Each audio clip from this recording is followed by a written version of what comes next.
Hello everyone. चलिए आज का हमारा महत्वपूर्ण प्रश्न देखिए। छत्तीसगढ़ बिलासपुर कानन पेंडारी जू में जरूरत से अधिक हो चुके चीतलों की शिफ्टिंग के लिए कौन सी पद्धति पर काम शुरू कर दिया गया है? ध्यान देंगे, बोमा पद्धति पर काम शुरू कर दिया गया है। कानन पेंडारी जू में जरूरत से अधिक हो चुके चीतलों की शिफ्टिंग के लिए जिम्बाब्वे की तकनीक बोमा पद्धति पर काम शुरू कर दिया गया है। इस कार्य के बाद पहले चरण में कानन पेंडारी जू से एटीआर में 20 चीतलों की शिफ्टिंग की जाएगी। एटीआर का फुल फॉर्म जान लीजिए, एयरक्राफ्ट मैन्युफैक्चरर। ध्यान देंगे, सीजेडए के नियमानुसार किसी भी जू में 40 से अधिक चीतल की संख्या नहीं होनी चाहिए। सीजेडए का फुल फॉर्म देखिए, central zoo authority of India. ध्यान देंगे, 160 चीतलों में 20 चीतलों को जिम्बाब्वे की तकनीक बोमा पद्धति से एटीआर के साथ तमोर पिंगला अंबिकापुर में शिफ्ट किया जाएगा। बोमा पद्धति के बारे में जान लीजिए। राजनांदगांव के बाद अब बिलासपुर के कानन पेंडारी जू में जिम्बाब्वे की बोमा पद्धति का उपयोग चीतलों की शिफ्टिंग के लिए होगा। इसमें चीतलों की केज से लेकर गाड़ी तक दोनों ओर घेराबंदी का गलियारा बनाया जाएगा ताकि चीतल इधर उधर ना जा सके। केज से लेकर गाड़ी तक चीतलों के लिए भोजन रखा जाएगा, जिसे खाते हुए चीतल सीधे गाड़ी तक पहुंच जाएंगे। इससे कैजुअलिटी भी नहीं होगी। अब आप बोमा पद्धति के बारे में समझ गए होंगे।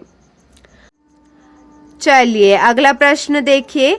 छत्तीसगढ़ में नगरीय निकायों में विकास कार्यों के लिए कितने रुपए स्वीकृत किए हैं? ध्यान देंगे, 112 करोड़ रुपए स्वीकृत किए हैं।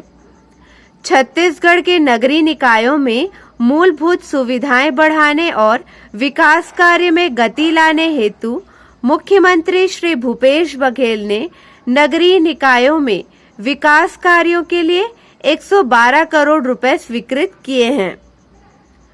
चलिए अगला प्रश्न देखिए। ध्यान देंगे, राष्ट्रपति श्री रामनाथ कोविंद ने छत्तीसगढ़ के ख्याति प्राप्त पंथी नर्तक श्री राधेश्याम बारले को कौन से सम्मान से विभूषित किया है? ध्यान दीजिए, पद्मश्री सम्मान से विभूषित किया है। छत्तीसगढ़ के ख्याति प्राप्त नर्तक श्री राधेश्याम बारले को पद्मश्री सम्मान से विभूषित किया है। डॉक्टर राधेश्याम बारले पंथी नृत्य के माध्यम से बाबा गुरु घासीदास जी के संदेश को जन जन तक पहुंचा रहे हैं।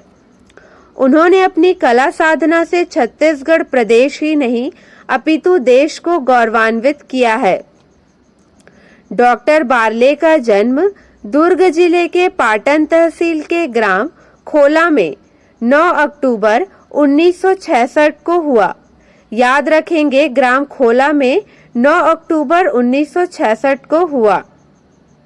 डॉक्टर बारले को उनकी कला साधना के लिए इससे पहले भी कई पुरस्कारों से नवाजा गया है। अगला प्रश्न देखिए। छठ पर्व पर सार्वजनिक अवकाश देने वाला छत्तीसगढ़ देश का कौन सा राज्य बन गया है?